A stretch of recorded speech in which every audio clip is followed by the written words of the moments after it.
Welcome, welcome, welcome. TBW Clips. I am Tyson. Today, getting into it. Another squad member.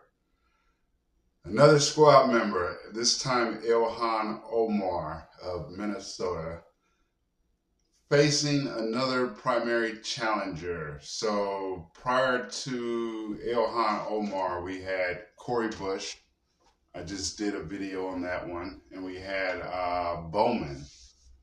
The guy who pulled the fire alarm. Both of them are a part of a progressive wing in the Democrat Party. They call themselves the Squad. Now they are pro-Hamas. They're against.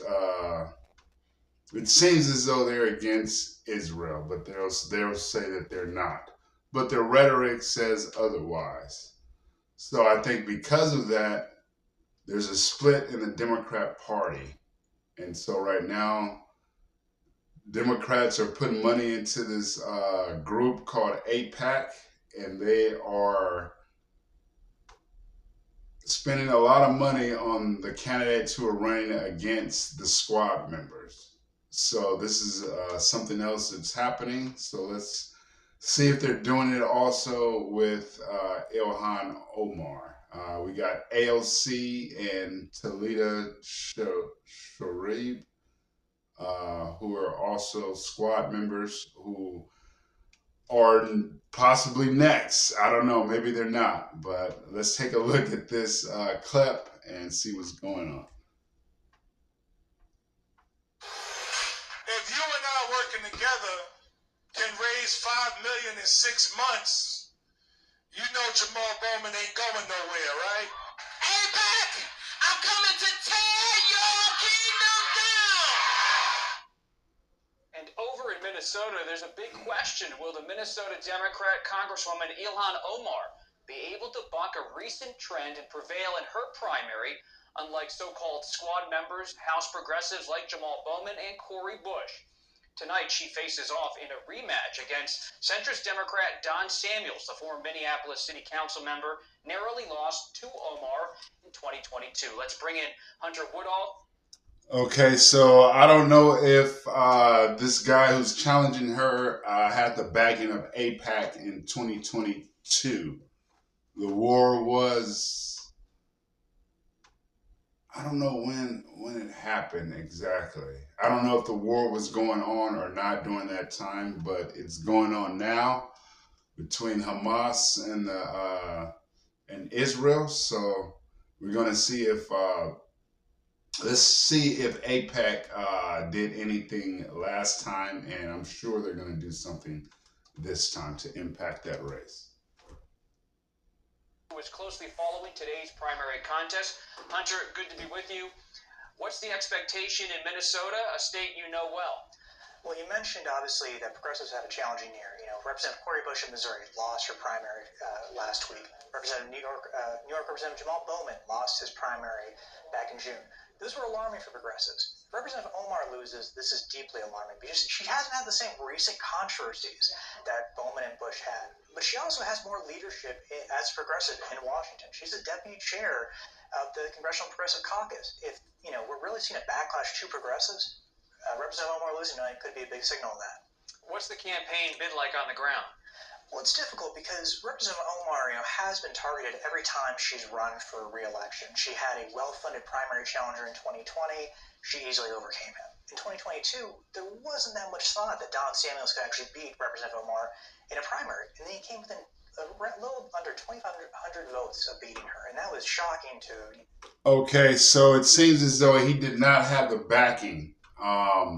He said that in 2020, her challenger had a lot more money, pretty much than the challenger in 2022. So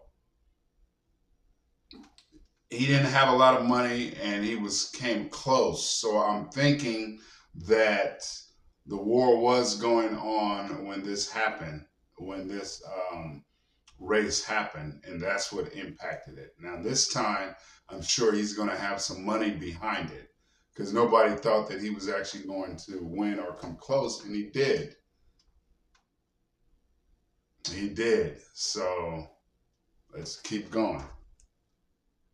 Politicals in Minnesota and others, because obviously Representative Omar had national name recognition and didn't seem like that big of a target. So seeing Samuels try and challenge her again, it's unclear.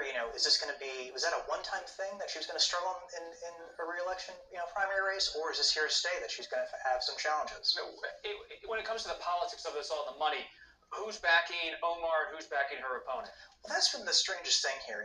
When we talk about these primaries that Representative Bush and Representative Bowman faced, they were well funded by groups affiliated with essentially pro-Israel groups that were upset about the comments and stances Bowman and Bush had made about Israel.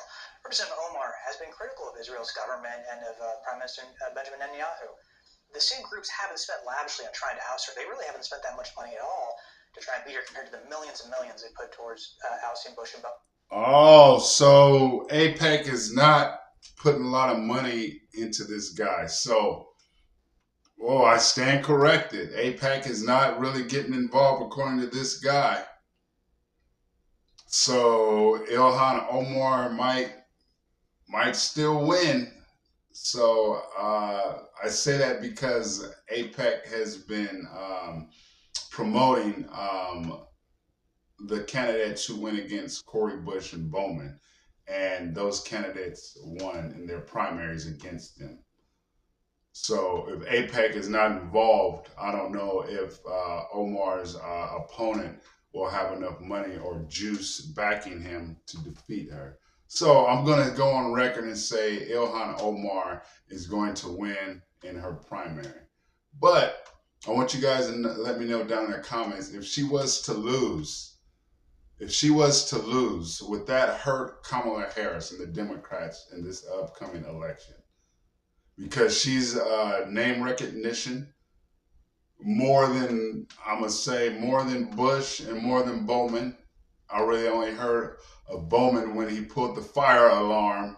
I didn't know he was a part of the squad. And Cori Bush, you don't hear a whole lot. You hear some stuff when bad things happen. Not so much bad things, but when things happen in general, as far as race, she'll come out because she's naturally an activist. But Ilhan Omar, along with AOC, have been the face, along with Tlaib. Rashida Tlaib, I think that's her name, how you pronounce that.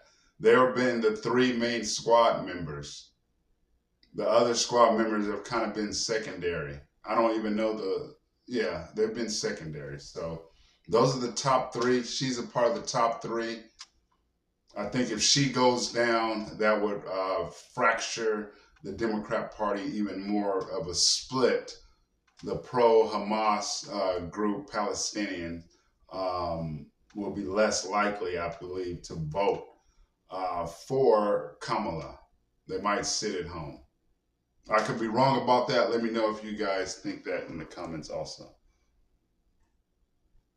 What else are you watching tonight? In Wisconsin, I'm just watching the Republican Senate primary there. It looks like Eric Hovde, he's really kind of gathered together a lot of the establishment people in Washington to back him. If he makes it out of this primary as he's expected to, he'll face Democrat Senator Tammy Baldwin in November. This is a key Senate race for Democrats. It's in a presidential battleground. 10 electoral votes. Both campaigns, Trump and Harris, are watching to see. Yeah, so let me know down in the comments if you guys think if Ilhan Omar loses, this will affect Kamala Harris's campaign moving forward with those progressives. I think it will. I could be wrong, but I doubt it. If you think I am, let me know down in the comments. I appreciate you guys so much for watching, and you guys have a great day.